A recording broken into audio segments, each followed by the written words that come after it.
What's up, guys? E3 2017 is in the books. Another year, another E3 has passed, and as usual, like I've done for the past 3 or 4 years, or maybe even 5 years, I'm not exactly sure, I compiled some notes on E3, the various conferences and announcements that happened, and I'm going to vent about them, discuss a few talking points that happened at E3. So I just got back from the Too Many Games video game conference that me and a good friend have went to for the past 3 years now. Really, really fun. I finally got to meet James Rolfe, the Angry Video Game Nerd, finally for the very first time. Nothing like his nerd persona, like you'd imagine. Really down-to-earth guy, really, really nice, really chill dude. Talked with him a little bit. I got his autograph, I got a picture with him. He was super nice. So, hats off to James. Finally cool to meet you, dude. I've been looking for you for the past couple years, but he was there on a separate day than me and my friend went, so we finally bumped into him today, and it was cool.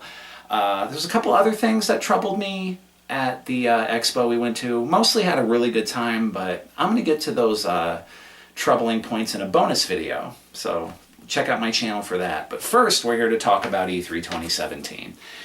And as it did last year, we opened with EA Play, that conference, because Electronic Arts is a special snowflake of a company that, they have to have their conference separate from ground zero for E3, as it were. So let's get right into EA. This took place on Saturday, June 10th at 3 p.m. And the very first thing that happened in this conference, which is the very first talking point I have about E3 2017, is EA's conference opening up with a drum corp group that you'd see in a marching band. Okay.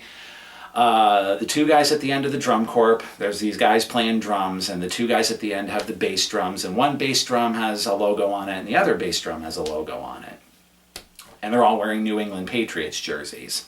As you can imagine, this was their weird announcement that Madden 18 is going to be a thing. Shocker of shockers, I know. I'm so happy I'm sitting down. They announced a new Madden.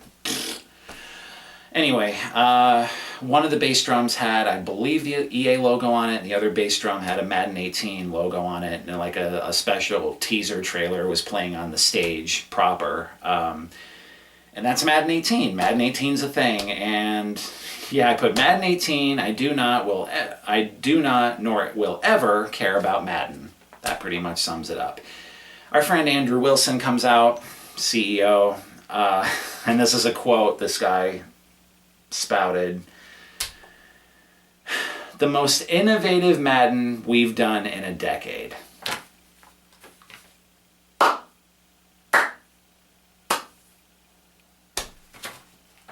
Congratulations. Does EA Tiburon or whoever the fuck is manning the Madden series nowadays, do you guys each want a participation trophy? Oh, now, after a decade, now you're going to start innovating Madden? Because let's not forget that, 2K Sports, when they released NFL 2K5 back in 2005 for $20 when it trounced your fucking asses so badly that you went crying to the National Football League to get the exclusive rights to make NFL licensed video games, eliminating all of your competition at the sign of a dotted line. All right? Because, EA's secret logo is, if you can't beat them, buy them, right? Do I need to go into all the small development studios that EA has swallowed up with franchises that are sitting in a fucking broom closet somewhere in California that are never going to be used again? Fuck you guys. Oh, now you're going to make Madden innovative. Who cares? So we segue right into Battlefield 1 because, Battlefield 1. More than 20 million players online, which was a quote that was said at the conference, which is really cool. I got Battlefield 1 at launch. I love the campaign, beat the campaign. Never really played multiplayer because I'm going back and still playing the older Battlefield games, but yeah. Producer Andrew Galata introduces a reel trailer with YouTube personalities and their gameplay. This was kind of a little bit of a theme at this year's E3. Like, we had to watch YouTube personalities play games. I guess I'm being a little hypocritical because I don't know if I consider a YouTube personality, but I am uploading this video to YouTube. and I'm complaining about YouTube personalities, but these guys just dialed it up way too much. You know what I mean? Like, you don't have to pretend to have fun in Battlefield to have fun in Battlefield. You know what I mean? But like, these guys had to do it, I guess, for some reason. Yeah, 2 new maps are coming this month and next month. The next expansion, In the Name of the Tsar, introduces the Russian army and 6 new maps, which is cool. Comes out in September. They showed gameplay trailer of the new DLC pack, In the Name of the Tsar, that's coming out. Looks really cool. Looks like Battlefield. So, you know, that's right around the corner in September. Then EVP Patrick Soderlund comes out. We saw Patrick this year, or last year. Now he's back this year. And here they go with the esports. Blah, blah, blah, esports. Blah, blah, blah, competition. Blah, blah, blah, I don't give a fuck. Yeah, blah, blah, competitive mode in Battlefield 1. Blah, blah, biggest FIFA championship ever this fall. Esports trailer. Esports. Did I mention esports? Because they showed esports. Moving on. Trailer for FIFA 18. That's going to be a thing, of course. Then some tools came out called Men in Blazers. Pip, pip, cheerio, sucker, and all that, chaps. That's my horrible British accent. Yeah, these guys came out, and I guess they started riffing on their commentary that I guess they usually do about football matches, which is soccer over here in the States. And no one cheered, no one made a sound. The whole thing was just kind of surreal, I guess you can say. So yeah, that's something that happened. Like it just seems so out of place. Like, okay, you're releasing FIFA 18. Do you really need to bring color commentators out from over from Europe to really drive home the fact that you're releasing a soccer game? Come on. EA's gonna EA. Like I said, I put, after that nonsense, we get thrown into the deep end of the pool and get up all into YouTube content creator Jesse Wellens. And I have that all in caps. YouTube content creator Jesse Wellens. Right after that, I put, who? He introduces Marcus Nielsen, whom then introduces Need for Speed Payback. So we got a new Need for Speed on the way. A new story in an open world and deeper customization are the selling points here. They showed a gameplay trailer of it. It has Burnout-esque slow-mo crashes, which is, I guess, the highlight of this gameplay trailer. This game looks exactly like Need for Speed Rivals, and I have Need for Speed Rivals, and Need for Speed Rivals came out in like late 2013. It was a launch game for the new generation of consoles we're in. I mean, it looks exactly like it with a slightly different UI. Like, it's just so sad what happened in Need for Speed over the years, you know? Like, the first 3 or 4 games were great. They were innovative because there wasn't a lot of games like them back then. And then, I don't know, man, after like the underground games, like it just went into this fucking rut. It just really never got out of. I mean, Rivals was fun, but Rivals didn't really have a lot of mission variety, and it didn't really have a big map. I mean, if you played Need for Speed Rivals for like 20 minutes, you've basically seen the whole game. And I just wish Need for Speed would just get out of this rut. Like if a series ever needed to be rebooted, it's Need for Speed. It needs to go back to basics. Driving fast cars, avoiding cops, and that's it. I mean, that's what the series was about at the start. You know? I mean, Need for Speed 3, Hot Pursuit, is widely considered the best in the series because it had a basic formula and it never really strayed from it. So every year I keep hoping, well, you know, that Need for Speed will go back to the basics, and it's just like they pile on more of the crap that the series doesn't need. I mean, I'll give it a chance, like when the game drops in price. Like the last Need for Speed that came out, I bought that for cheap, but never really played it. But I just wish it would be more innovative. But anyway, moving on, because I'm rambling here.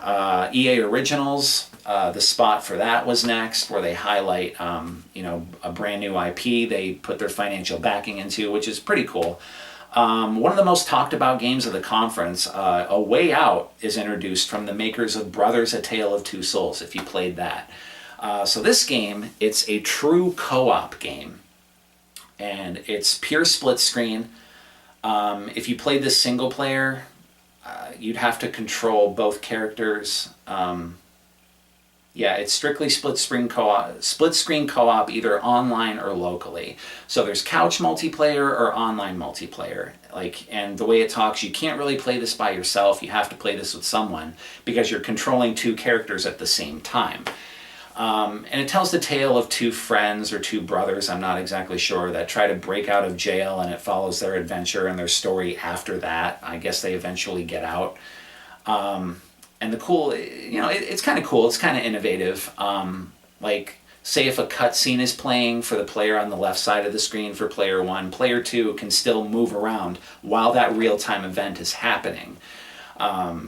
So, it's kind of cool. It kind of has a slightly new level of interactivity to it, which is neat. So that's going to be a thing. It doesn't release until early 2018, which is going to be... I'm going to be saying that a lot, early 2018. So if you're not sick, if you don't get sick of me saying that, then good on you, because I'm going to be saying it a lot.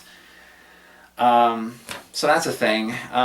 There's a new IP from BioWare called Anthem. This game would be fleshed out a little bit at the end of Microsoft's conference, which I'll get to. They just introduced that and never really showed much. Like I said, that's going to be at the Microsoft conference.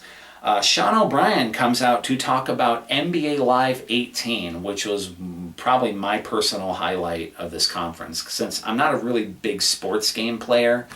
When I do play sports games, it's mostly basketball, hockey, and Fight Night. Spoiler alert, there's no new Fight Night coming for the foreseeable future because we're still getting shitty UFC games. Because I guess that's the same team that made Fight Night, and the last Fight Night made was Fight Night Champion. So who the fuck knows when we're going to get a new proper Fight Night. Those are basically my favorite simulation type sports games, but mostly I like the arcadey type games like Tecmo Bowl, NBA Jam, NFL Blitz, stuff like that. It'd be nice to get a new proper Tecmo Bowl, but since EA has the official NFL license, they can fucking choke on my balls, because we're never going to get a new proper Tecmo Bowl. So, oh well. Life sucks, wear a helmet, right? So NBA Live 18 looks cool. It looks like they kind of took a few precursors from the NBA 2K series with its kind of story-woven campaign that you can go through, or the career mode. So it looks like they went back to the drawing board because they didn't release one last year and built it from the ground up again. So hopefully it's a thing. Hopefully it finally gives some competition to 2K Sports, who's been getting a bit lax on 2K, NBA 2K, because again, it's the Madden syndrome again. There's no competition. Why innovate your game when it's the only game in town and people are going to buy it anyway? You know what I mean? So whatever. Gameplay is completely overhauled from the ground up. Single player mode is defined as your player being the one. You're the one. And I put 6 slam dunk contests with Agent Smith. I guess you're Keanu Reeves in this one. You and Morpheus are gonna jack into the fucking Matrix in Madison Square Garden, like in the locker room there. I don't know. Yeah, story mode is intertwined between professional ball and street ball, so it's going to have a little bit of mix of everything. But hopefully this game's polished. Hopefully it comes out and makes, 2K turn its head and, go, oh shit, we got to step up our game a little bit. Because competition is only going to do all of us good. Andrew Wilson comes back out to remind everyone of 30 minutes of pure, unadulterated Star Wars Battlefront 2 footage is coming up, and that's how this conference closed out. Star Wars Battlefront 2. Hey everybody, Battlefront 2 is a thing. So it's coming up, so don't go anywhere, because Battlefront 2 footage is coming up. That's pretty much what they based and anchored their whole conference on. A game we already knew was coming anyway. Months before E3 even happened. But he made a few announcements before Battlefront 2.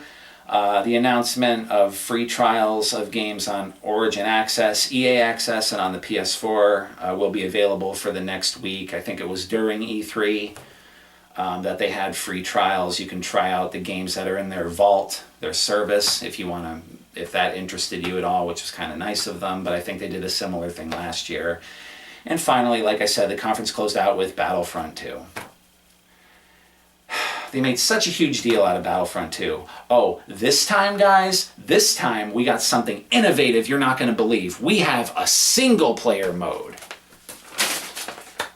Bravo. Again, great. Oh, you mean the single player mode that should have been in the first Battlefront when you fucking rebooted it the first time? Like, the way they make it seem like this game has so much content in it that Battlefront 1 might as well been the beta for what this game's going to be.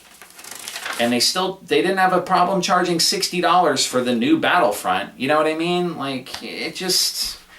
This is the game you guys should have released in the first place with the first game. So I don't know why they're making such a big fucking deal out of it. Oh, we listened to our fans and what they wanted. Okay, why didn't you listen to them the first time? Why didn't you go back to the drawing board and do what made the first two Star Wars Battlefront games back in the PS2 and Xbox days, what made them special? Because the new Battlefront that came out had maybe 33% of the content that the old Battlefront games had. I mean, let's be real here. You didn't fool anybody. So yeah, new offline single-player campaign. There's going to be a skirmish mode this time. Yay. Again, that should have been in the first game. Multiplayer gameplay looks cool. Not as cool as the announcement of all post-launch content being free. Death to season passes. That's pretty cool. This game won't have a fucking season pass, again, like the first game had. And you guys should take it a step further and release the season pass for free to the people who bought your first game for $60. I still didn't buy it because I'm waiting for them to just give it away or drop it to like $5 or something. Because it's not worth the price they're asking for it right now. Pre-ordering the game gets you early access to the multiplayer beta and Yoda's Epic Mastery Star Card, whatever the fuck that is. They didn't really go into detail about it. It's just a stupid little pre-order bonus. So there might be more information out on it now, but, you know, Battlefront 2 comes out in November. That's EA. No big surprises. Pretty much everything you'd expect, but let's move on right to Microsoft. This was the next day at 5 p.m. So Microsoft, this was a pretty interesting conference, and I gotta hand it to Phil Spencer and co. for just showing up and showing games. This is what we're about. These are the games that are going to be on the system. This is what's exclusive. This is what's not. This is the way we're going forward with Xbox. Done. There was minimal bullshit in this conference compared to all the other ones this year. So, of course, the conference opened with a graphics reel showcasing the Ultra 4K graphics that are going to be in Project Scorpio that everyone's been talking about. But Phil Spencer came out and he finally revealed the official name of the console, the Xbox One X. Comes out on November 7th worldwide. He didn't say a price point. I was personally hoping for $399 to really go for Sony's throat. But it ended up, at the end of the conference, he announced the price being $499. So it's kind of like, I already paid $500 for your console back in 2013, guys. I'm not going to run out this fall and give you another $500 for, again, the console you should have released back in 2013. It's not fair. I don't even have a 4K TV yet, so I can wait. You know, I'm going to wait till 4K TVs kind of drop down in price a little bit. I'm going to wait till this new console drops down in price a little bit. Wait till it's a little more mainstream. It's adopted by more people. It's in more homes. The technology gets a little bit better. Then I'll pounce on it. But I'm fine right now with my 1080p setup, so it's fine. Kareem Chowdhury, I think that's how you say his name, comes out to talk specs. Native 4K resolutions are going to be coming out of this box. 12 gigabytes of GDDR5 RAM, which is the fastest memory out now. 6 teraflops of graphical power, 4K UHD Blu-ray playback. All previous games and accessories will work with this new console. They claim it's going to look even better on 1080p screens thanks to super sampling. It's enhanced all the way down to the cooling and power management systems. Like, they even talked about how this fucking thing was going to have like a vapor chamber to cool off the fucking system. So that's how serious business they are about it. And it also has the smallest footprint of any Xbox console. There's pictures online of all the Xbox Ones stacked up, and the Xbox One S is considerably smaller than the first console, and the Xbox One X is a little bit smaller than the S. So it's even smaller than that. I mean, it looks nice, but I have the same. I'm wondering the same thing when it was still called Project Scorpio and it was still in like the very early stages of development. And that's if software companies don't take advantage of the hardware in this new console, it's going to mean nothing. Like, you're basically going to have a very expensive paperweight. So a lot of games need to take advantage of the hardware in the system for it to make it a viable purchase. You know what I mean? So we'll see. First gameplay trailer shows up, and it's probably the most predictable one you can think of at a Microsoft conference, Forza Motorsport 7. Of course, they're going to show off a new Forza to show off their new graphical horsepower. It looks great, but it's Forza. I mean, come on. They even went so far as Dan Greenewalt came out to talk about a flagship racing car being introduced for the very first time on an E3 stage. I find it funny that once again Microsoft has to bring out an actual car to let you know that this is a racing game you're going to be playing. Hey, here, look, here's a car. This is going to be a racing game, but just in case you don't know what a racing game is, here's a car. This is what's going to be in your racing game. Like, we get it, okay? It's a racing game. Like, I don't know. I don't know why you would bring out the waste time and the resources and the money to bring out a fucking car on stage. Like, they must be getting a nice kickback for showing up this new 2018 Porsche 911 GT2 RS, okay? So, never forget 911. Porsche, that is. 6-year partnership with Porsche. 2 professional female racers came out to show off Forza 7 gameplay, just so you know how a car goes vroom vroom down the road and vroom vroom around the track. It's Forza, it's a racing game, moving on. There's going to be more than 700 cars in the game, comes out October 3rd. Phil Spencer claims there's going to be 42 games featured in this conference, 22 of them being exclusives to Xbox. Bring it on, Phil. We get right to the first teaser trailer. It turns out to be Metro Exodus. Looks pretty sick, doesn't come out till 2018. So it's going to be the sequel to Metro Last Light and Metro 2033. So that's going to come out next year. Looks really cool, so we'll see what happens with that. Assassin's Creed Origins is confirmed. This was leaked on like a week or two following, coming up to the E3 conferences, so it was confirmed here. There's going to be a new Assassin's Creed, so if you're psyched for Assassin's Creed 27 for some reason, it's coming. Creative director Jean Gaston comes out to explain more about it. It takes place in Egypt, where the Brotherhood apparently started. You play as Bilik, I think that's how you pronounce his name, the last Magi and protector of his people. It's like a Egyptian sheriff, if you will, is how he described it. Gameplay trailer sure looks like Assassin's Creed. Comes out October 7th. So that's right around the corner. Brendan Green comes out to talk about PlayerUnknown's Battlegrounds, which is really cool. I've been hearing nothing but good things, like from the Giant Bomb crew, which I watch. Some of their quick look videos and their bombcasts I listen to at least once a week. They're psyched about it, the way they talk it up and the way they play PlayerUnknown's Battlegrounds. It looks really cool. It's kind of like Battle Royale, the game, which is great. 100 players are dropped in an area and you basically got to fight till you're the last man standing. And this is going to be a console exclusive, at least for now. So this ain't going to be on PS4, it ain't going to be on the Switch, it ain't going to be on the Wii U, it's going to be on Xbox One. If you want to play it on a console, it's going to be on Xbox One. Of course, it's going to be on PC, but this is the only console it's going to be on for now. They didn't say timed exclusive, but I'm sure if it does really well, it's going to go to PS4 as well, because, the fact is they have a larger install base, so, I don't know why you wouldn't put it there and have your game flourish. So, it looks really cool. They showed a gameplay trailer. I can't wait to get my hands on it. The next console exclusive shown was some FPS, futuristic FPS called Deep Rock Gigantic. Jeff Gertzman of Giant Bomb basically said it's already on PC as a Steam Early Access title, so if you want to check it out there, you certainly can. Next exclusive was shown was State of Decay 2. Looks really good. Looks like it really builds upon the first game as far as graphics and gameplay go, as a sequel should be. Spring 2018 release date. Next game they showed was some game called The Darwin Project. This one was really fucking weird. Because some futuristic arena battle game is shown on the screen. They didn't really introduce it. It was like a cold introduction to the game. And then this bearded guy comes out and starts shoutcasting out of nowhere.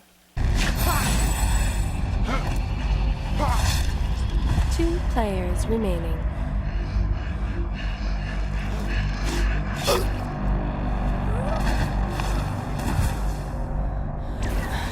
One player remaining. And what a play from the Wounded Warrior. She was caught in a trap, but she used superior tactics to get herself out of there. She's going to take the win. Let's move on to the next arena. Here we're following Bloody Marrow. There's only 2 players left in this particular map. Those tracks are leading up, but that tree is going to give them direct information. That red outline, there's a mortal unicorn, and he's letting in about 100 meters away now. Looks like he might be crafting or something, but what is this that Bloody Marrow's going to do? Getting ever closer, drawing that beeline, and now he's going to cloak it up. Is he going to walk in through the front door or what? Looks like he's going to sneak in on the back window. Here we go. Shot in the back. That's one, twice. Immortal's in trouble. Somebody from Mixer decided to chime in. That invincibility bubble's going to help him out and put on the fight with life. There we go. The nice strike on Bloody Marrow. Bouncing it up forward. There we go. Oh, that was going to do the damage to the arrow to the belly. That's going to be the win for Bloody Marrow. Bloody Marrow wins the round.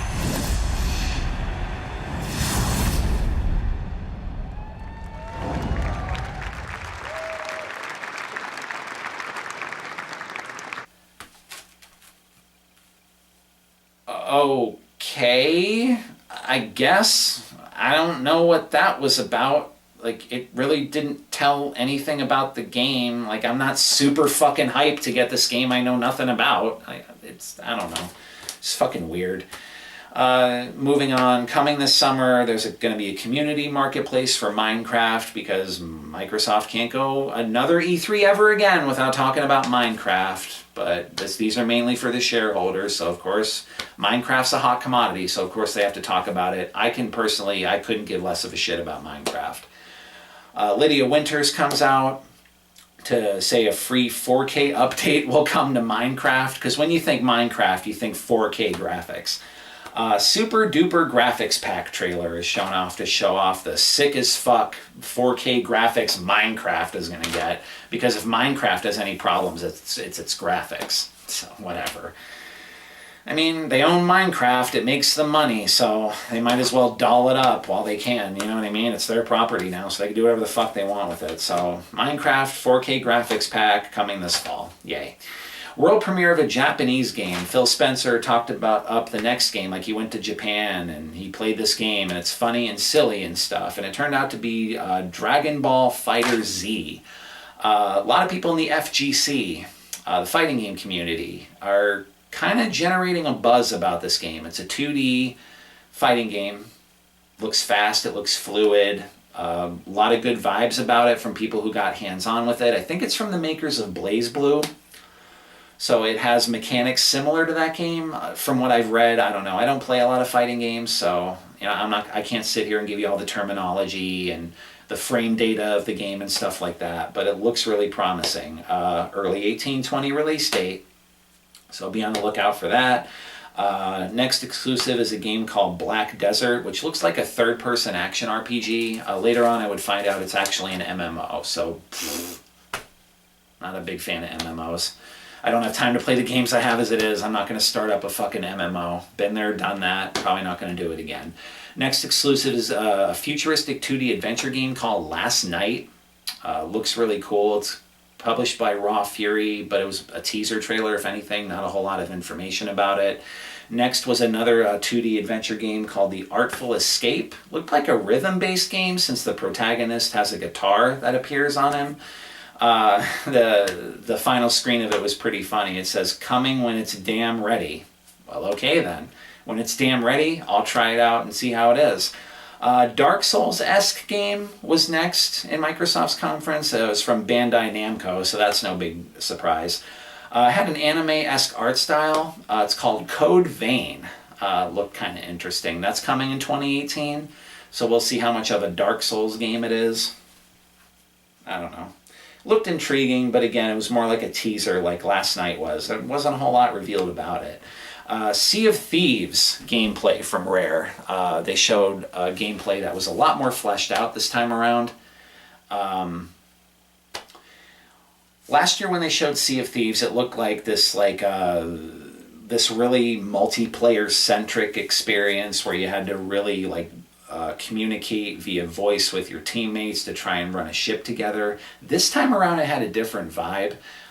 This time, it showed the gameplays. It's going to be a lot more individual. It's going to be a lot more fleshed out than it was last year. Like, last year, it seemed like some kind of short-sighted party game, I guess you can say. This time, it feels like a more full-fledged adventure game where you can team up with people. It's still going to be a multiplayer game, but you have more at your disposal, I guess you can say. So that's really cool. It looks intriguing. I mean, you know, if you can play it without having a party on hand at all times, I might try it out because I play games at weird hours. So, you know, it's not confined to a ship too. Like, there's land masses, there's islands you can dock at and explore. So it looks really fleshed out, and it has the colorful art design and the humorous dialogue that, you know, rare games of yore are known for and cherished for and everything. Early 2018 release date again, so we'll see what happens when that comes out. We'll see if it sinks or swims. See what I did there? Moving on, we see Tacoma again. I think we saw Tacoma last year. It's the first-person puzzle/adventure game that was teased, I think, for the first time last year. I'm not really sure. That's coming out right around the corner. August 2nd is when that comes out. So if that interested in you, August 2nd, don't have to wait too much longer than that, just a little over a month. Super Lucky's Tale was the next game announced. Comes out in November. I think this game is like, it's like an offshoot or a sequel to a VR game that was announced I think at the Oculus conference last year. Remember that? It was a game called Lucky's Tale. So I don't know if they scrapped Lucky's Tale and it turned into just a more traditional platformer, but, you know, Super Lucky's Tale is coming, I guess. Next game I'm really excited about, Cuphead. Cuphead lives. We finally, after delay after delay after delay, we finally got a more full-fledged gameplay trailer. We finally got a release date. We are going to play Cuphead on September 29th, if they don't delay it again. So I'm kind of pumped for that. I might wait for a sale on it because I got a backlog that's the size of Mount Everest. You know, inside my Xbox, as far as my digital games go, then I have more physical games, and I have games for other systems. It's fucking crazy. I just don't have the time anymore. I wish I did, but moving on. You know, like I said, game after game after game after game was Microsoft's play this year. Terry Crews introducing Crackdown 3. I don't know if Terry Crews is going to be playable in the game or he's just going to be a non-playable character. He's going to be in cutscenes, but this was basically like an extended commercial for Crackdown 3. They showed a gameplay trailer, looks like Crackdown, looks pretty good to me.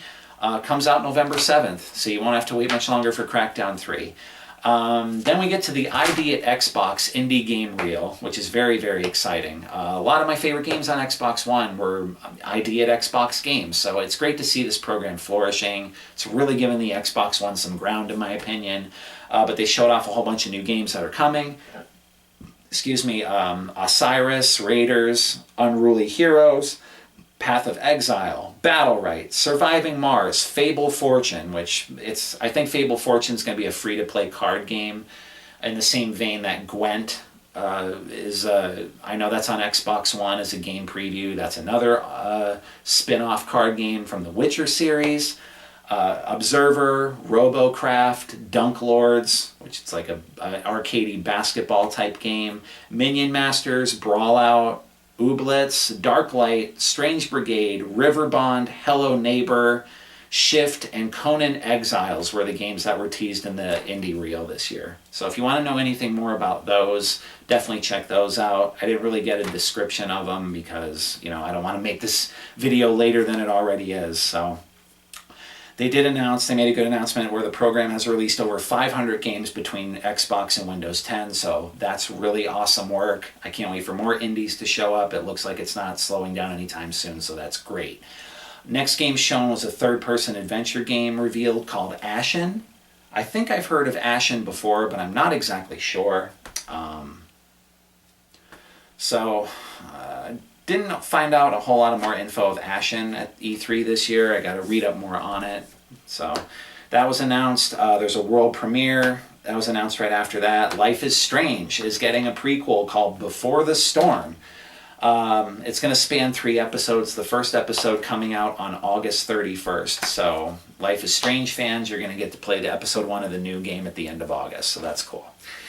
Next game was announced. Michael DePlatter comes out to talk about Middle-earth: Shadow of War. Speaking of leaks before the E3 conference, this was leaked a while ago. Shadow of War, if you played Shadow of Mordor, this is basically expanding upon that game, where you can overtake and take control of fortresses and stuff like that. There's enhancements made to the Nemesis system that was in Shadow of Mordor. They showed some gameplay of it. You know, it looks like a revamped Shadow of Mordor, basically. And there's a lot of good things I've heard about Shadow of Mordor. It's yet another game I didn't have time to really start. So that's going to be a thing. There's going to be... this was awesome. This was probably... This was my second favorite announcement of the Microsoft conference. We're getting another Ori game. Awesome. Ori and the Will of the Wisps, I think it's called, is the full title. It's going to be... Looks like it's going to be a sequel to Ori and the Blind Forest. If you have not played Ori and the Blind Forest, and you have a PC, or you have an Xbox One, you need to play Ori and the Blind Forest. One of the best platformers I've played in years. Beautiful game. Beautiful musical score. Amazing graphics. Top-notch controls. Game has it all. Go play it if you haven't already. The only bad thing about that announcement, no release date. We don't know if it's coming out later this year, next year, what's going on, but if it's as good as Ori and the Blind Forest was, it'll be worth the wait. And now the bombshell, as far as I'm concerned about the whole conference. We are getting original Xbox games. We're getting them backward compatible. That's going to saddle on top of the Xbox 360 backward compatibility program, which I consider is a huge success for Microsoft. It's really breathed new life into Xbox One along with the indie games. Phil Spencer came out to make this announcement, and he also said there's over 385 titles available, backwards compatible titles available on Xbox One. Tons of games. They recently had a super sale, I believe like a month ago or something, for backward compatible games on Xbox and for 360 games on Xbox One. And I must have bought about 25 of them for like 60 or 70 bucks, like a little more than the price of one brand new game nowadays. Like they had tons of fucking games on sale for like $2, $3, $4, $5, and I bought a whole bunch of them, and they all work great. So kudos to them. They would later discuss, like post-conference, that this program, they don't think it's going to be as big with the original Xbox games as it is with the Xbox 360 games, due to emulation for it being harder, due to licensing issues. That's always a thing when they want to make some games backward compatible, but they can't. They basically got to relicense the game itself or assets in the game, like all that business mumbo-jumbo red tape crap they have to unfortunately go through. They said that they're most likely not going to have achievements baked into them, like the Xbox 360 games had achievements built into them. The graphics are going to look better. Matter of fact, the first game Phil announced on the stage is going to be Crimson Sky's High Road to Revenge. It looks great. Looks like it runs great from the brief demo they showed on the E3 stage. I'm hoping it goes all the way through, so where you can actually play online against other people, but I don't know if they're going to emulate Xbox Live multiplayer as well. I hope they do, but they didn't come right out and say it. That could be part of the emulation problems they discussed too. So fingers crossed, hoping, but I'm just glad, people get to play original Xbox games, because there's not a whole lot of options if you want to play original Xbox exclusives. It's one of the major platforms that's not readily emulated like other platforms are on Windows PCs. So the more exposure these games get, the better. You know what I mean?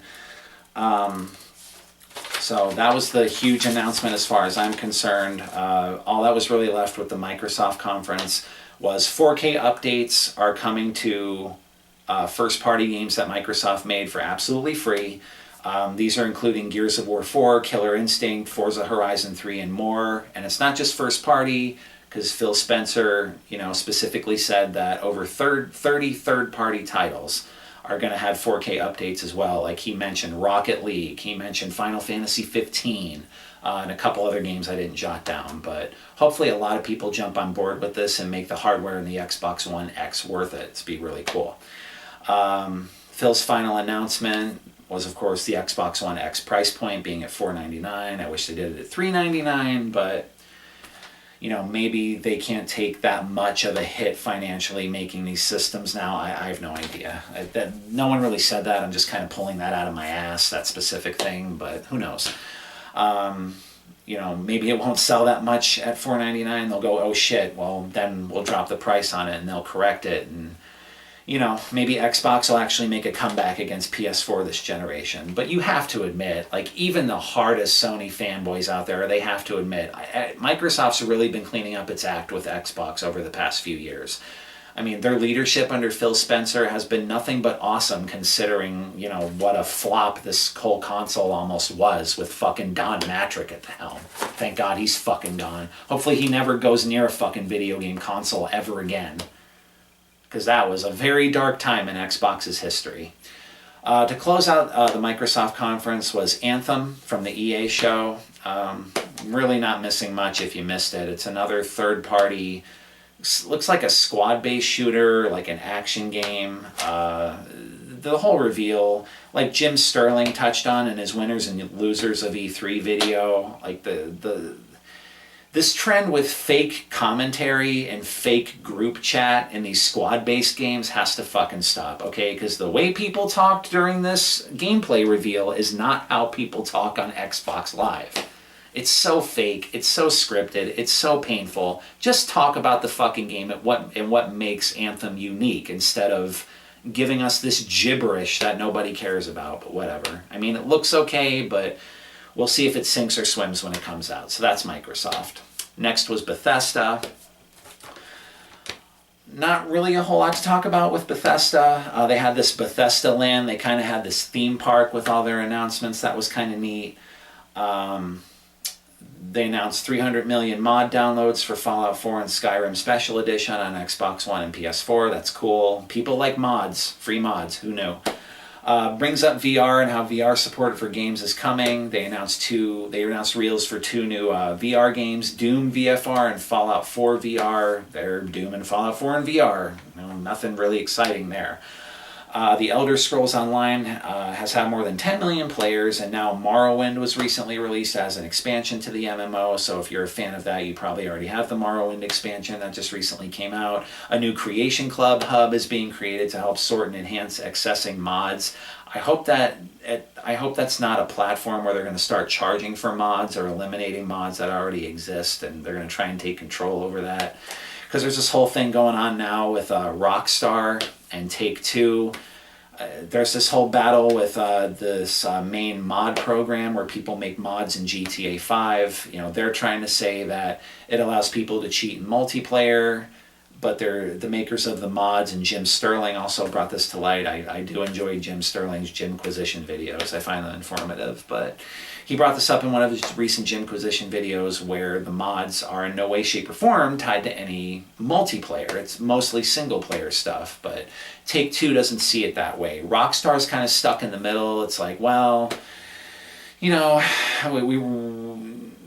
appreciate our fans, but our hands are tied, kind of thing. And they're basically reiterating Take-Two, like they kind of have to take Take-Two's side because Take-Two's their boss, basically, so they have to go along with whatever press release Take-Two wants them to send, and they're basically saying that there's modifications that can be made in multiplayer, so who knows, but, that's neither here nor there. I don't know where exactly that's going, but hopefully they come to a resolution and mods can still be accessible in games, because the last thing we need is more of our freedom taken away when it comes to, playing games and buying games and such. Anyway.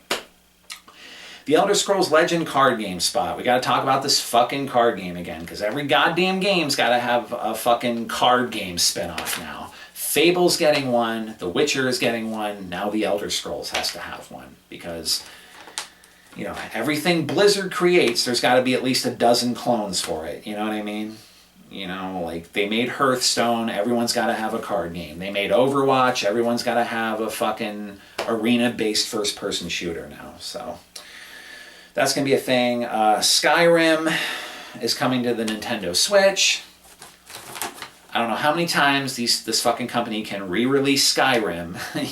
What is this, the 48th time Skyrim's been ported to other consoles? And as you can imagine, it being on Nintendo Switch, there's going to be some Nintendo-esque cosmetic items, mostly from The Legend of Zelda. They show the player-created character in Skyrim wearing Link's armor. So there's going to be some trinkets that are going to be exclusive to the Nintendo Switch version to try and entice people to buy it again for that system. But that comes out June 29th, so that's right around the corner. That's actually this week. So we'll see. I'm sorry. The Heroes of Skyrim expansion for the Elder Scrolls Legends card game, that comes out June 29th. I don't think there was a release date for Skyrim on the Nintendo Switch, but hopefully that comes out soon because it's Skyrim. Like how much do you have to optimize Skyrim? You've already remastered it once. You just need to port it to another console. So I can't imagine it'll be too long, but who knows. Dishonored. There's going to be a new Dishonored game called Death of the Outsider. That comes out September 27th. Quake Champions made another appearance here. BJ Blazkowicz from the Wolfenstein series, I guess, is going to be a playable character in it. There's going to be a new Quake tournament that starts August 26th in Dallas, Texas. I'm assuming that's going to be the new QuakeCon tournament they host every year or so. And the last two announcements for Bethesda are The Evil Within 2. That officially got announced. That's been rumored, I think, for the past year or so. That's going to be a thing. Comes out Friday the 13th in October of 2017. So that's right around the corner pretty much. And the last game is Wolfenstein 2. They made the New Order, the Old Blood. This is basically going to be a sequel to those games. Apparently BJ Blazkowicz is made out of metal now and can transform into Pyramid Head at will. That sequence where he climbs up the elevator shaft and he almost gets shot, but he magically pulls this metal helmet out of the ether, I guess you can say, and blocks the shots. And I guess he can do that now. I don't know. I didn't play the previous Wolfenstein games yet, so maybe that's something that happened in those games. I'm not exactly sure, but it was a bit alien to me. Comes out October 27th. Pete Hines sums up the reveal trailer in two simple words: fucking bananas. I think one of the soldiers in the games is having an acid trip, and it's a crazy fucking game. So, I mean, if you don't like Wolfenstein for some reason, I don't imagine why you would, but if you don't, I don't know if this is going to change your mind because it looks like more of the same, but it's just different and compelling enough to keep players that are fans of the series going. That was Bethesda. Devolver Digital, I have to give them a mention. I have to give them props because they had an E3 conference that was like 15 minutes long. That was basically like a spoof of all the major conferences going on, and it was pretty funny. It was edgy. It was out there. It gave me a few chuckles here and there, and they basically stuck it to the man the best way they could, in their own unique way, I should say. There were two games announced in this madness. There's one game called Ruiner. It's an isometric 2D shooter with a cyberpunkish style to it. And also a new Serious Sam game, but not Serious Sam like you'd probably expect. Serious Sam Bogus Detour. It's like a top-down retro-styled shooter that's coming soon. No hard release dates for either one of these, but they were shown at the conference, so I have to mention them. Even Suda51 made an appearance in this conference. It's kind of like a joke. I thought he was going to legit announce a new game at first, but he didn't. So that happened. But yeah, that was very interesting. Go watch the Devolver Digital conference. Like I said, it's only 15 minutes long. That was a fucking trip.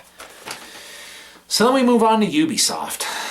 Aisha Tyler is out, and our good friend CEO Yves Guillemot is back in. He actually did hosting duties this year, so that was a thing. We started out announcing a Mario and Rabbids crossover game called Kingdom Battle. This is kind of interesting, man. Kudos for originality for Mario this year, because I think they finally got the memo. This game crosses Rabbids coming into the Mushroom Kingdom, and of course Mario, being the hero with his entourage, have to help the Rabbids find their own home and keep them safe or whatever. And they battle this new evil that's appeared in the Mushroom Kingdom. And this is like a strategy turn-based game. Mario has guns. Luigi has guns. People are walking around with guns on a turn-based grid-type battle area. It's fucking weird, man. Like, none of that was a fever dream. This is actually happening. So at least it's something different. I mean, it looks intriguing. We'll see what happens when it comes out. Yeah, it's a turn-based tactical RPG. Don't forget to go to the Ubisoft store for your figurines. They had to announce this so you can get your action figures that I guess are related to this game. I'm not sure if they're amiibos. No, I don't see why it would be amiibos because this is going to come out on Xbox One and PS4. But yeah, get your figurines at the online Ubisoft store, I guess. Next game was shown, more Assassin's Creed Origins. They talked a little bit more about that. The Crew 2 is going to be a thing. Seems more focused on stunts and popularity this time around instead of like the cop gone rogue story kind of the first game. So that's going to be a thing that comes out early 2018. Again, there's a South Park spot. Trailer for The Fractured Butthole. This is another game that got delayed quite a few times, but this time it's coming out in spring 2018. They pinky swear this time. So hopefully it won't get pushed back too much, because this game was originally supposed to come out earlier this year. So I don't know what's going on with that. And Eve comes out to announce a trailer for some new pirate game. This was interesting. Skull and Bones. Looks pretty neat. Creative director Justin Farron comes out to go into more detail about the game. It's basically said it's a pirate simulator. The ship gameplay manifested from Assassin's Creed 4 Black Flag when you had the ship navigation and the naval battles in that game. They kind of took that and they fleshed it out into this whole new game called Skull and Bones. The PvP disputed waters of the Indian Ocean was an actual quote. Yeah, you know, because I watched this, I watched the video where Giant Bomb was talking over this conference and they made jokes about it. Like, hey, remember back in the pirate days when PvP battles were a thing? The crew cracks me up. The gameplay trailer was shown, looks pretty cool. Looks like a cross between the naval sections of Black Flag, like I said, and with a little bit of For Honor sprinkled, the way the skirmishes are going and stuff like that. Krakens confirmed. There's going to be Krakens in this game. Fall 2018. So this game is at least more than a year off. You know, a year and a half. So this is, you know, this could be a thing. It could not, but I don't know. I'm probably not going to pre-order a Ubisoft game ever again because I've just been disappointed. You fooled me once with Watch Dogs 1. You fooled me again with For Honor. You know, Watch Dogs really wasn't what it was hyped up to be, but you know, it was towards the beginning of the Xbox One's life cycle, and the first time it was shown at E3, it looked like one of the more promising games of E3, so I gave it a shot, and I don't know, it just didn't grab me like I thought it would. And For Honor, like I've already stopped playing that because the game has balance issues, has connectivity issues. I'm sure some of them have been ironed out now, but I don't know. I just don't have a desire to go back and play it yet. Maybe I will, maybe I won't, but I definitely didn't need to pay full price for For Honor. I didn't need to get it when it came out, which I did. Just Dance 2018 comes out this October. No big surprise there. Another South Park game was announced. This is a mobile game called Phone Destroyer. It looks like a turn-based card game. Yay, because we apparently have a shortage of those now. Comes out later this year. An animated futuristic game was shown off next. Some game called Starlink Battle for Atlantis. This is going to be another game that comes out fall 2018. Ubisoft Toronto producer Matthew Rose describes Starlink as a game as controlling a team of starfighters against the Lost Legion. So much of an open world, freedom is the main draw to Starlink. So it's supposed to be another expansive space game. So we'll see how it fares. Usually they haven't been faring well, but hey, maybe this could be the exception to the rule. Who knows? We'll see when it comes out. Studio director Rebecca comes out to talk more about Steep. Remember Steep, which was the big reveal last year, their new IP.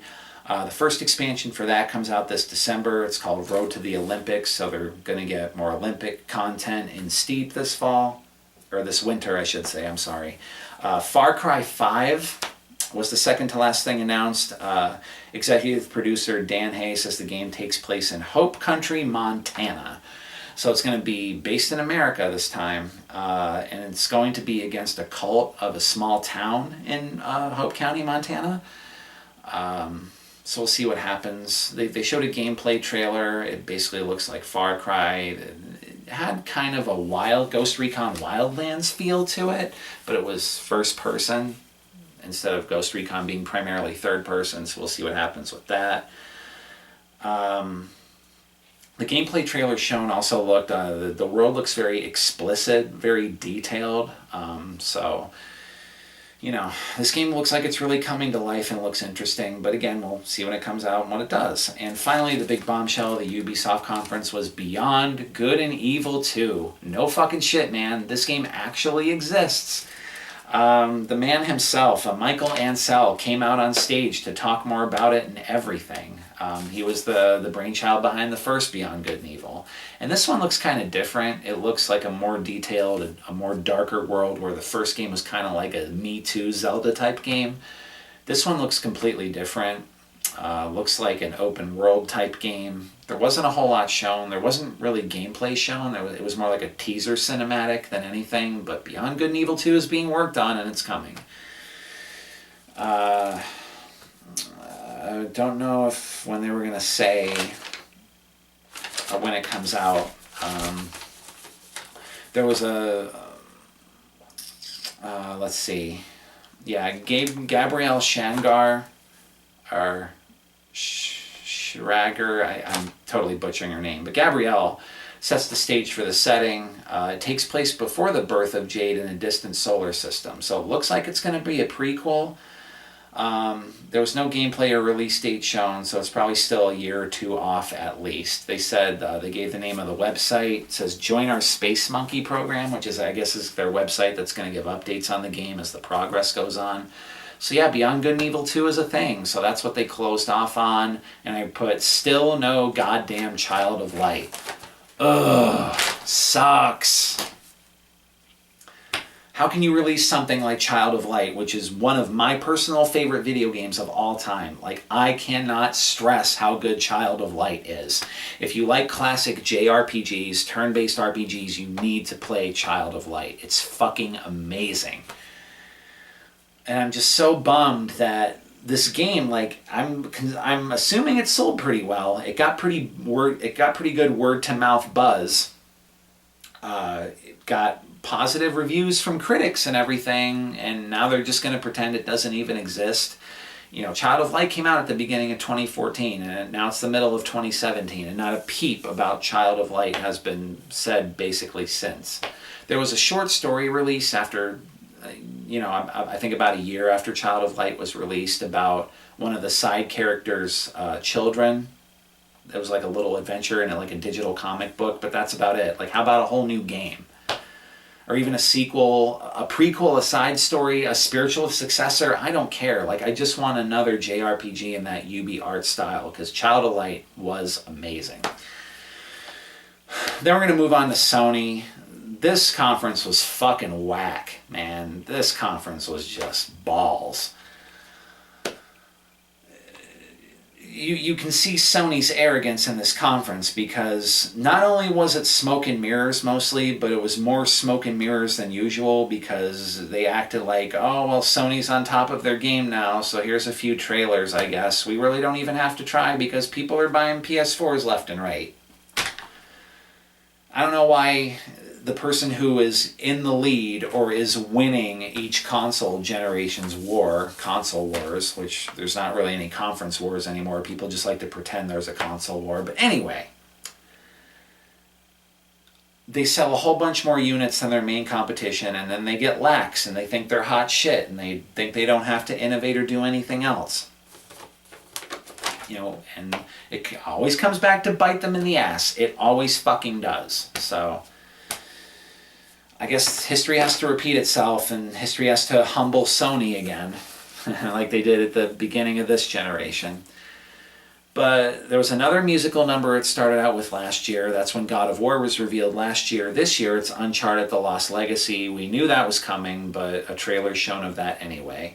They talked about Horizon Zero Dawn. The Frozen Wilds is coming later this year. I guess let's assume it's DLC. Like, oh, who knew Horizon Zero Dawn, that sold like 2 or 3 million units since launch, is going to get more post-release content? Wow, what a shock.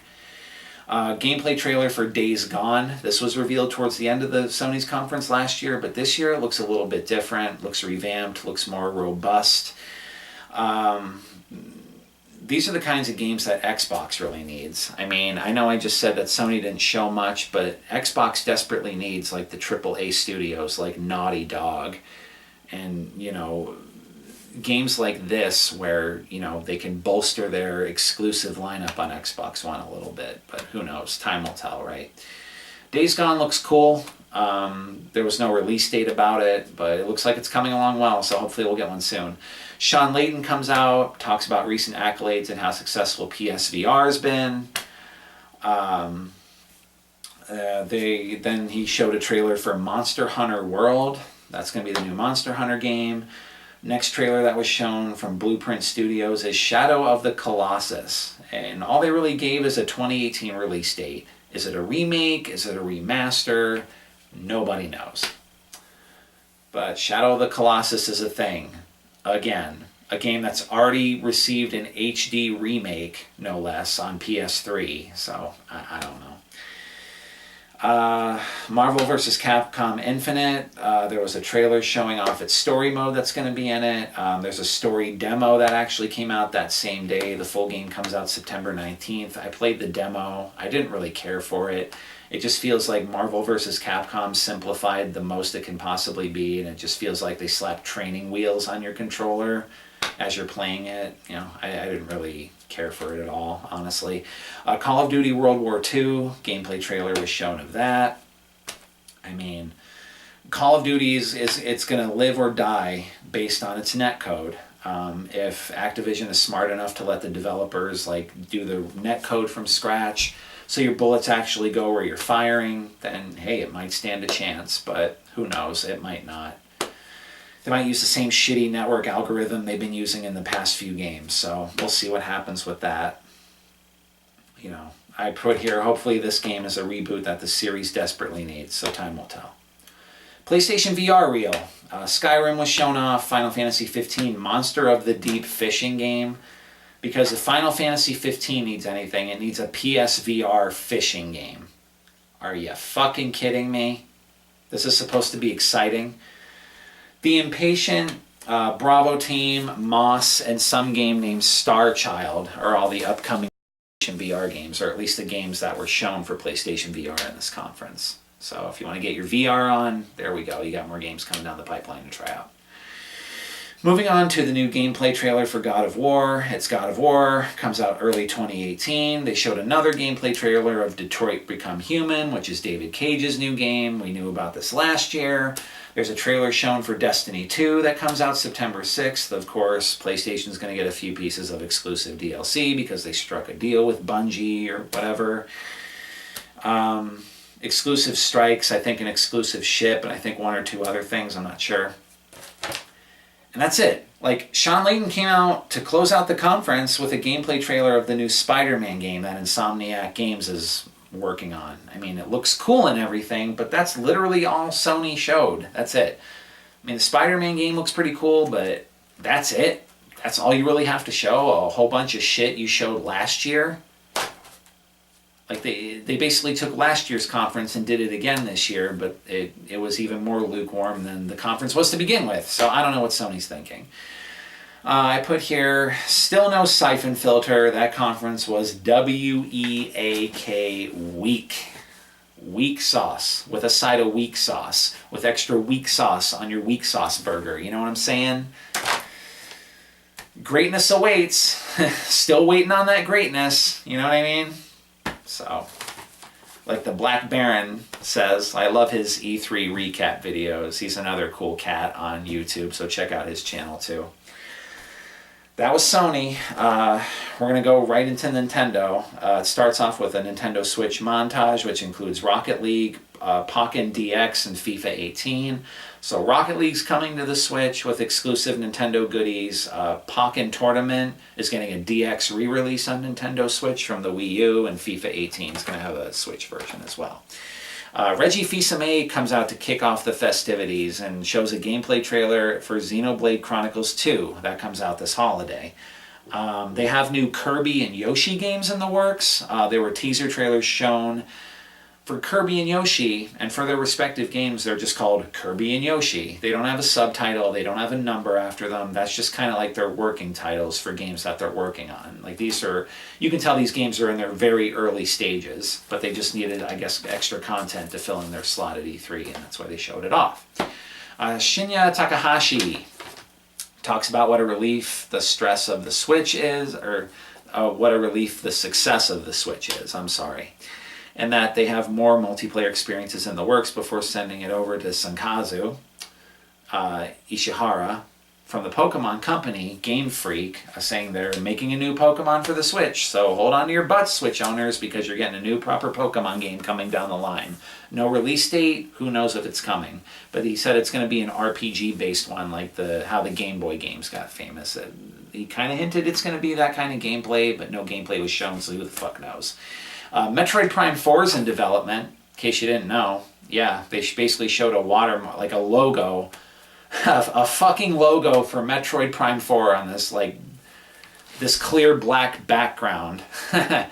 So Metroid Prime 4 is in development. Like, there was no cutscene, no teaser trailer, no gameplay, just a logo that says Metroid Prime 4. Hey guys, we're making a new Metroid game, so leave us the fuck alone, okay? Here, you got what you wanted. Now, scram, shoot. So that's going to be a thing. There's a trailer for Fire Emblem Warriors. It's Dynasty Warriors in the Fire Emblem story setting. No frills there. That comes out this fall. Eiji Aoyama comes out to reiterate that Zelda items are going to be in the Switch version of Skyrim, so you can check that out if you're interested in that. Zelda Breath of the Wild DLC spot of the conference. Trial by the Sword, Heroes Path mode, new armor, the Korok mask, the Master mode. These are all going to be included in upcoming DLC packages. The first DLC pack drops at the end of June 30th. Pack 2, the Champion's Ballad, was also announced, but that doesn't come out until the holiday this year. The only choice really is to buy both for $20, and you get an expansion pass, which is both of the DLC passes. So that's not terrible, but the 4 Champions will also be available as amiibos. The 4 Champions, if you played Breath of the Wild, those are going to be in amiibo form very, very soon. We cut back to Reggie Fils-Aimé on the beach. Splatoon 2 Inkling Invitational is on Monday, and Pokken Invitational Tournament is tomorrow. So they recently had both the tournaments for that. There's also going to be an ARMS tournament on Wednesday. That happened this past Wednesday, I should say. And Nintendo Treehouse post-show will also be available after the show. So they're going to end this Nintendo Direct, and if you have any questions, it's basically going to be... there's going to be post-conference coverage with the Nintendo Treehouse where they go more in depth about announcements they've recently made. So, Yves Guillemot makes a quick appearance to remind people of Ubisoft's Rabbids crossover game, Kingdom Battle. Official Rocket League announcement with exclusive Nintendo items, like I said. And to close out the conference, they doubled down on Super Mario Odyssey. They showed a more fleshed out gameplay trailer of Odyssey. Apparently Mario's hat has eyes now, and not only does it have a hat, it also talks, or it doesn't have a hat.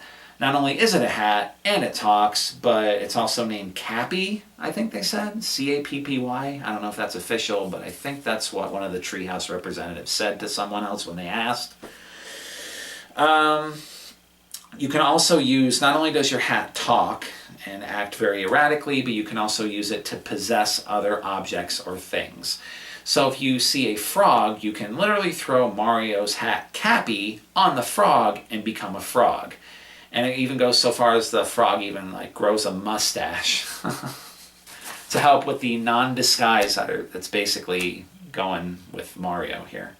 New Donk City is going to be the setting of this new game. So October 27th release date, that's kind of surprising. I figured they push it to at least holiday 2017 to get the most profit out of it, but whatever. I guess Nintendo knows that people are shopping earlier and earlier and earlier for the holidays, but we'll see what's going on with that. That's basically it, man. I know I rambled through this pretty fast, but miscellaneous announcements. Age of Empires got a definitive edition. Finally, the first Age of Empires got some love. Age of Empires 2 received an HD edition on Steam a few years ago, I think, and there's even new expansions being made for it, but I was hoping Microsoft would pull the first Age of Empires and the Rise of Rome expansion out of the vaults, and they finally did. I know this is going to be on PC. I don't know if there's going to be an Xbox version of it, so we'll see about that, but it's so great seeing the first Age of Empires getting a facelift treatment, because it needed it more than the second game did. Vampire, that was announced last year. It's a little more fleshed out this year. The new gameplay trailer looks cool, but there's still no release date, so keep an eye on Vampire. Ace Combat 7, Skies Unknown is a thing. The trailer looks sick for that. That doesn't come out till 2018, though. Impact Winter is an isometric adventure game. I don't know a whole lot more about Impact Winter. I was supposed to research it a little more, but I didn't. So check that out if isometric adventure games is your thing. Kingdom Hearts 3 had a gameplay trailer, so I guess Square Enix is still plugging away at Kingdom Hearts 3, still no release date. XCOM 2, War of the Chosen, has a release date, however. It's an expansion to XCOM 2, comes out August 29th. Rounding this up here is Total War Warhammer 2, comes out this fall. There was another PC game conference this year, but there wasn't a whole lot announced at it that wasn't announced at other conferences, so I don't know if I have the full notes of everything that happened in the PC conference, but I think I have all of the important stuff, so take that as you may.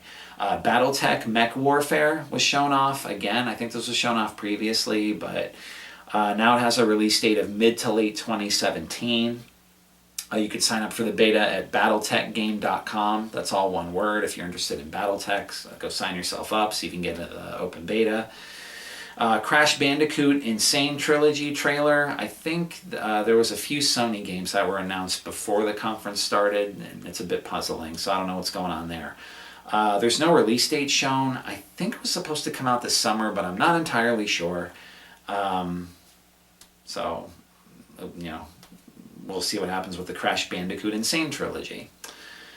Matterfall was talked about. This was another pre-conference announcement. Don't know when that's coming out, but that's definitely coming along. That's the House Marquee's newest game, if you're familiar with Resogun.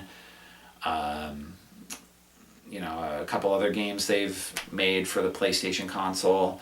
Skydance Interactive presents Archangel. That's a VR game coming out in July, so that's around the corner.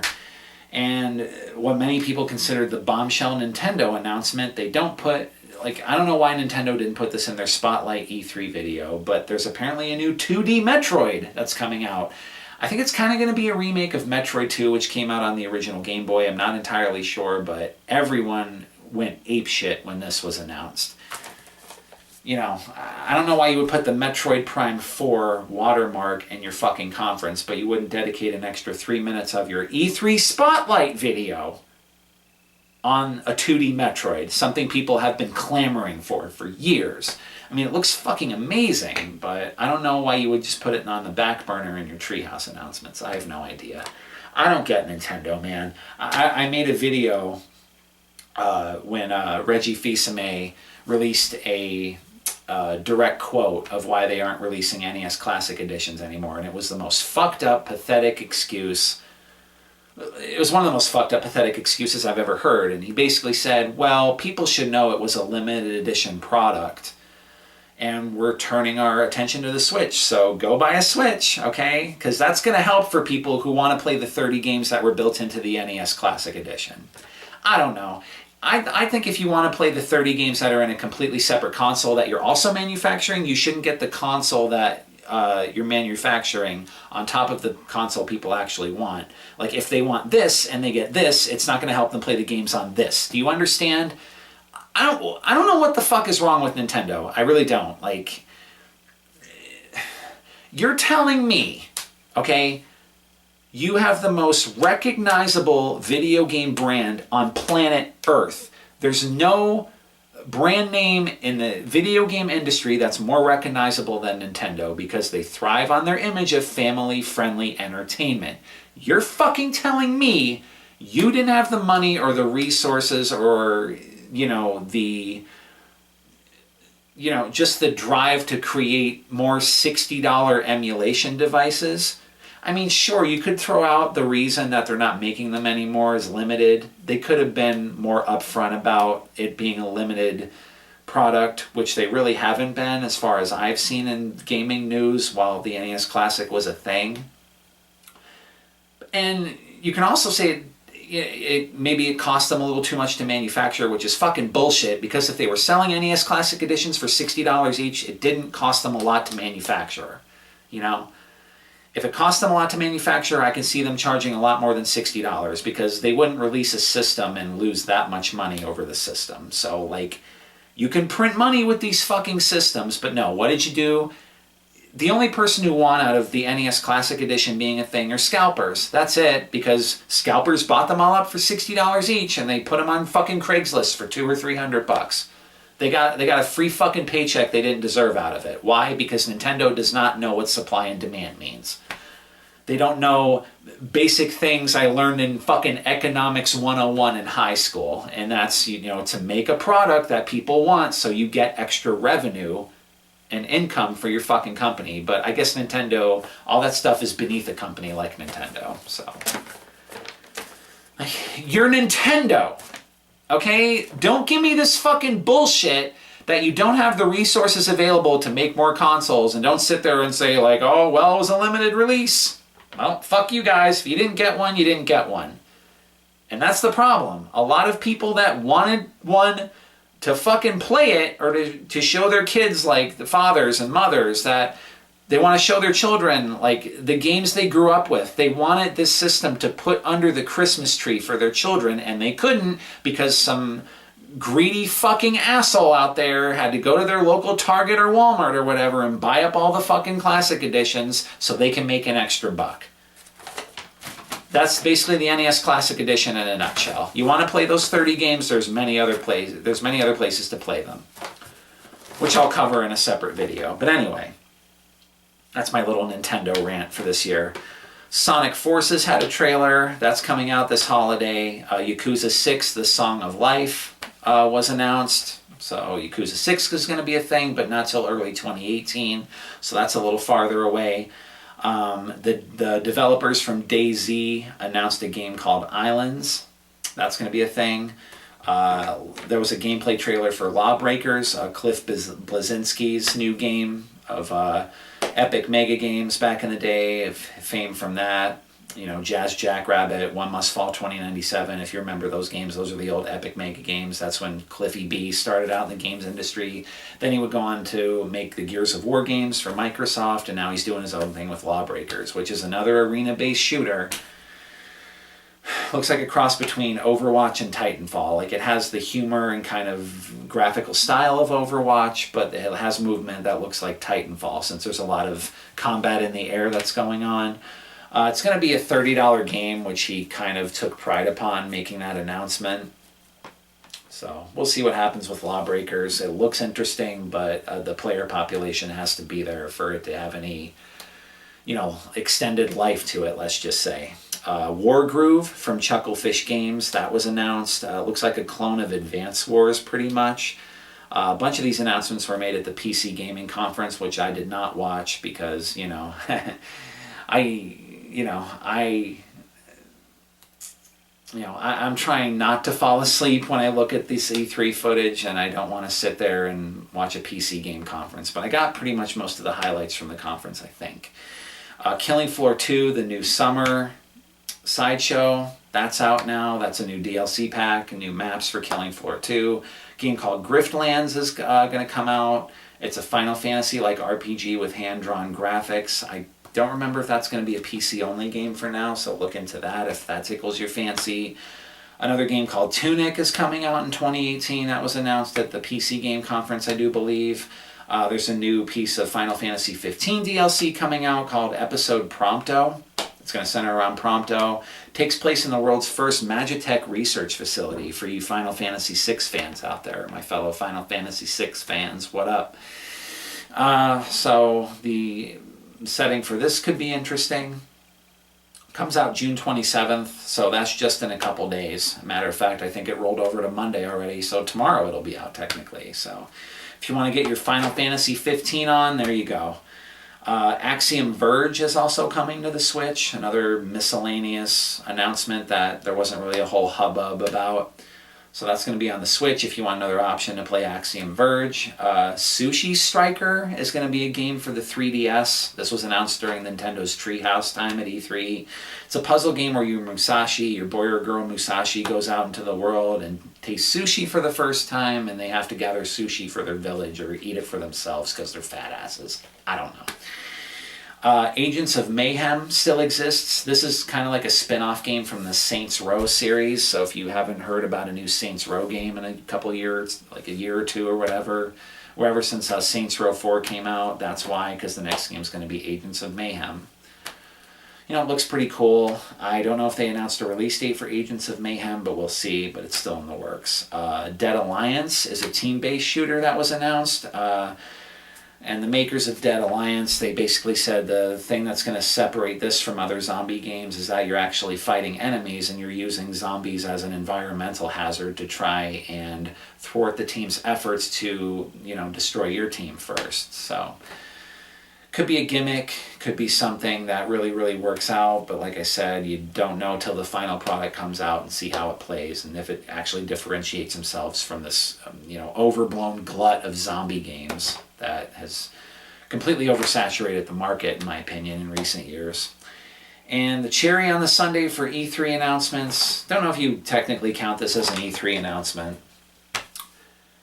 but Activision is releasing Modern Warfare Remastered by itself.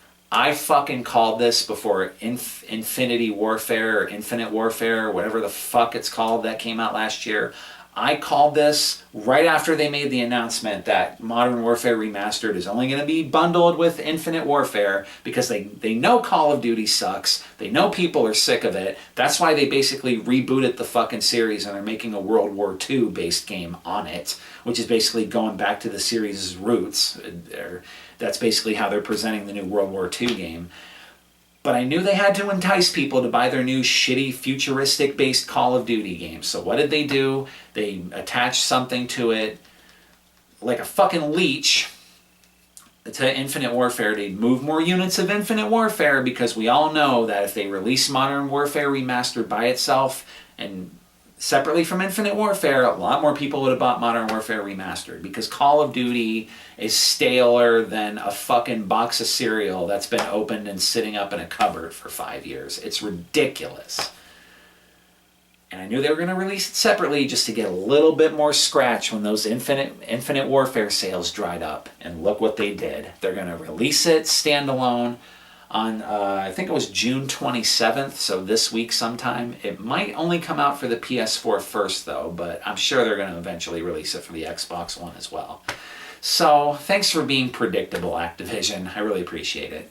But that's about it. That's E3 2017 all wrapped up in one video. I hope this is still recording, but I know I kind of sped through it a little bit. I went a little bit faster than I usually do, but I want to get this out of the way so this video isn't any later than it is, and I don't have a lot of time to record anymore and do things. So that's my E3 recap. Couple of surprises. A lot of stuff that's a bit far off into the future, at least 6 months to a year. We're not going to hardly hear about this stuff or see it till then, so a lot of things can change since then. You know, so, you know, a few cool ideas, but I want to see, you know, what happens, you know, when these games are more fleshed out and they get closer to release and what happens with them. I want to see how well the Xbox One X does and how much competition it gives the PS4 Pro. See if people really, really jump on this whole 4K thing. You know, but there's a lot of stuff with this, what happened in E3. Only time will tell about it. So that's it. That's another E3 in the books for 2017. If I'm alive and well then in 2018, I will certainly provide my thoughts for that. And if you've watched this whole time, thank you so much for watching. And y'all be safe and have fun. Moraduke out. See you guys.